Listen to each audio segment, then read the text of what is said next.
Logarithm, known as log. Logs are the inverse of an exponential, so it lets you bring down a variable and deal with a variable that is up in the exponent position. Beforehand, you've dealt with variable exponents, which kind of lets you do that, but your bases have to match. This is a more powerful tool. So these two are actually the same.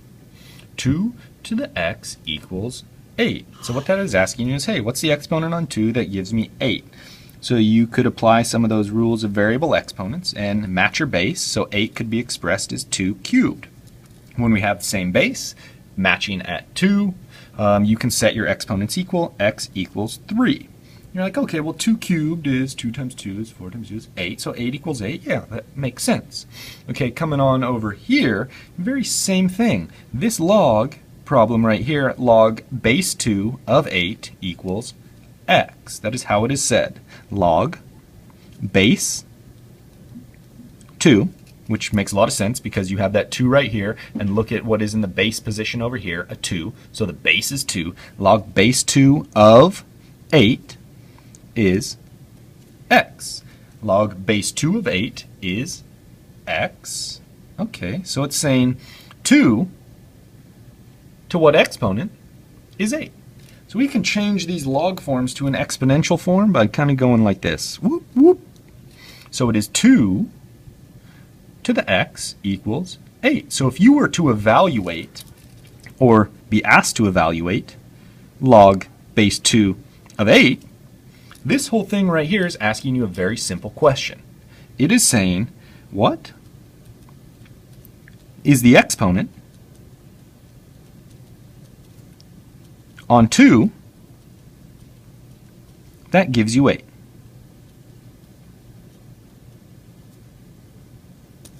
Well, the exponent on 2 that gives you 8, we dealt with it previously, is 3. So this right here, log base 2 of 8, is actually equal to 3. These are the same. 2 cubed equals 8. And log base 2 of 8 equals 3. These expressions mean the same thing right there, log base 2 of 8. So you're going to be changing forms and practicing bouncing between the exponential form and the log form. You want to get very, very, very comfortable bouncing between the two of those. So let's say we had 2 to the x equals 5. That is exponential form, and it's saying, hey, what is the exponent on 2 that gives me 5? And I don't really know what that is. It's a kind of nice calculator question right there that could help us out. I don't know what that exponent is. I mean, if I put an exponent of 2, well, 2 squared is 4. Okay, so it's got to be higher than that. If I put an exponent of 3, well, 2 cubed is 8. So it's going to be somewhere between 4 and 8. So it is, this exponent needs to be somewhere between 2 and 3. I don't know exactly where, but we could change the form of this, and if you wanted to do it in the log form, well, my base is 2, so we would write log base 2 of 5 equals x. What is the exponent on 2 that gives me 5? What is the exponent on 2 that gives me 5? So 2 to the x equals 5. 2 to the x equals 5. Log base 2 of 5 equals x. We could have something like, 3 to the x equals 7. Well, what is the exponent on 3 that gives me 7? Log form over here. So log, what's my base? Well, my base would be 3. So log base 3 of 7 equals x. What is the exponent on 3? That gives me 7. 3 to the x equals 7. Okay, cool. Well, what about jumping the other direction?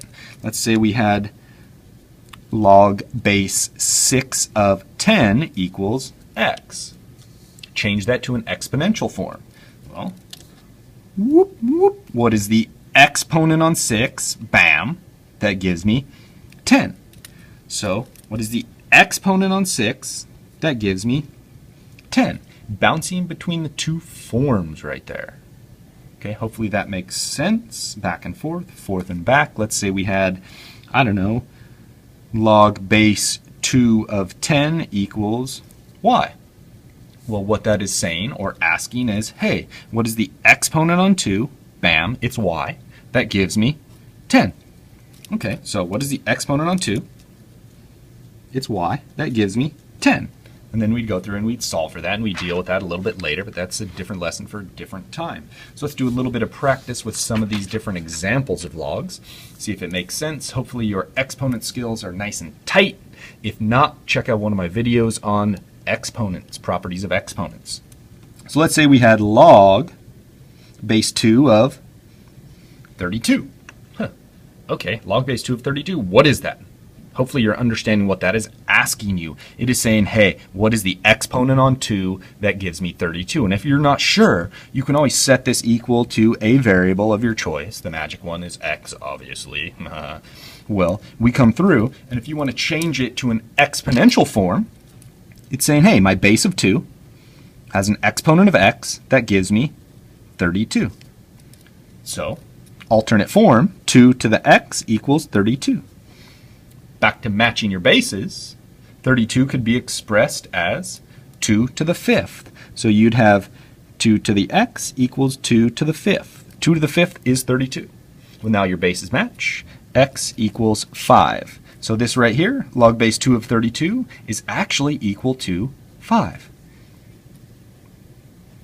Log base 2 of 32 equals 5. 2 to the 5th equals, bam, back to 32. So you could have, let's do some more, log base 5 of 125. All right, What is the exponent on 5 that gives me 125? What is the exponent on 5 that gives me 125? If you weren't sure, you could set it and you could do the little swoop and solve. Whoop, whoop. So 5 to the x equals 125. Matching up those bases would take you to x equals 3. And that makes sense because 5 to the 3rd power equals 125. So log base 5 of 125 is actually a number. It is 3. So when you see these log base of a number, it's really asking you, hey, simply, what's the exponent? Okay, all these logs are really just values. How about, should probably do a couple little breaks right in here. There we are. How about log base 3 of 81? Understand what it's asking you, and this becomes a lot easier. It's saying, hey, what is that exponent on 3 that gives me 81? Well, 3 squared is 9. 3 cubed is 27. 3 to the 4th is 80. Oh, there you go, 81. So the exponent on 3 that would give you 81 would be 4. And if you want to change its form to check it, turn it into an exponential, there you go. 3 to the 4th equals 81. Well, 3 to the 4th is 81. 81 equals 81. Check that. So this is equal to 4. How about log base 2 of 1 over 64? What is the exponent on 2 that gives me 1 over 64? If you're not sure what this is equal to, you could set it equal to x, and you could change its form to an exponential. 2 to the x equals 1 over 64. Well, we need to match our bases now. So I would get 2 to the x equals, well, let's represent 64 as a base of 2. So it would be 1 over 2 to the 6th. 2 to the 6th is 64, I just replaced. Well, now we change the location of this 2 to the 6th. We can move it up top by changing the sign on the exponent, negative exponent properties there. 2 to the x equals 2 to the negative 6. That is a negative exponent property. If that got you, make sure you go and you check out negative exponents. Well, now my bases match. X equals negative 6. So log base 2 of 1 over 64 equals negative 6. Negative 6 is what that would be equal to, the value of it. Keep on moving down the line. How about log base 4 of 1 over 16?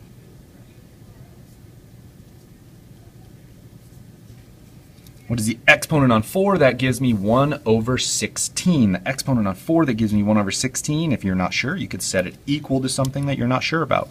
Change its form to exponential. 4 to the x equals 1 over, 16. There we go. Got to match those bases. So 4 to the x equals, well, let's represent 16 as a base of 4. 1 over 4 squared is 4 squared is 16. Change its location by changing the sign of the exponent. 4 to the x equals 4 to the negative second. When you change the sign, it changes location and moves up to the numerator. We can now set those exponents equal. X equals negative 2. So my original problem, log base 4 of 1 over 16, equals negative 2.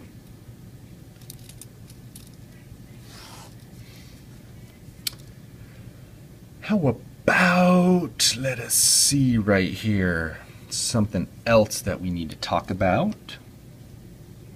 Log base 9 of 3 equals x. If you want to evaluate log base 9 of 3, could change its form to an exponential. What is the exponent on 9? That gives me 3. Uh-oh. Interesting. Some of you are probably going to be stuck on that, but I would like you to look at fractional exponents. Those result in a root, and if you need to review that, please, by all means. So a fractional exponent on this would mean some sort of root. So if I were to raise 9 to the 1/2 power, that would mean that I am taking the square root of 9. My numerator would be the exponent, and the denominator is the root you're taking, the square root of 9. Well, what is the square root of 9? Hopefully you're saying that the square root of 9 is 3, so 3 equals 3. Fantastic. So what is the exponent on 9 that gives me 3? Well, the exponent would be 1/2. So log base 9 of 3 equals 1/2. We could do that and we could get larger. How about log base 27 of 3? What that is saying is, what is the exponent on 27? What is the exponent on 27 that gives me 3? If you weren't sure, you could set it to x, and you could change its form. 27 to the x equals 3. What's the exponent on that? Square root? No, not going to work, not going to get me there. Well, could we take a different root? How about a cubed root? 27 to the 1/3 equals 3. Well, what this means, it is the cubed root of 27 to the 1st. Well, what is the cubed root of 27? Hopefully you were telling me that it is 3. 3 equals 3. Fantastic. So the exponent here on 27 that gives me 3 would be 1/3 equals log base 27 of 3 equals 1/3. We can continue on and do that and move on down the line. But before we go further, I want to talk about a couple little special cases here. How about log base, 2 of 0? So what is that asking you? What is the exponent on 2 that gives you 0? What is the exponent on 2 that gives you 0? 2 to the x equals 0. Think about that for a while. Okay, while is up. Interesting. Well, we could do a positive exponent. Let's say we made it 2. We're going to do just kind of a little guess and check. X equals 2. Well, 2 squared would be 4. Okay. What about a, fractional exponent? What's the square root of 2? Square root of 2 is not 0. 4 is not 0, so it does not give us 0. What about if we made x equal to 0? Well, 2 to the 0 is 1. Anything to the 0 is 1, so that's not true. And I actually, sorry, I shouldn't have put 0. I think it's like 1.4 or something like that. 1.4 is not 0. What about a negative exponent? Well, 2 to the negative second, that would change its location. That would give us 1 over 4. 1 over 4 is not 0. Okay, that's going to be tough. An exponent that results in a value of 0. Not going to happen. You can't take log of 0. And when I say you can't take the log of it, it's not the base, it's not the exponent, it is what is in this position right here that you cannot have a value of 0. Same idea, same concept. How about log base 2 of negative 2? So what's the exponent on 2 that gives us negative 2? Okay, well, you could set it equal if you weren't sure. So 2 to the x equals negative 2. We just kind of went down the line with some examples right here, a positive, a fractional, a 0, and a negative exponent. None of those values that we substituted in there resulted in a negative value. We put in 2, not going to give us the negative value. That is something very similar to this. We can't take log of a negative. That's a negatory, good buddy. You cannot do that. You can't take the log of 0, you can't take the log of a negative, and we are talking about this position right here. Not the base, not the exponent, but what we are taking the log of. This position right there. Not the base, not the exponent, but what you were taking the log of.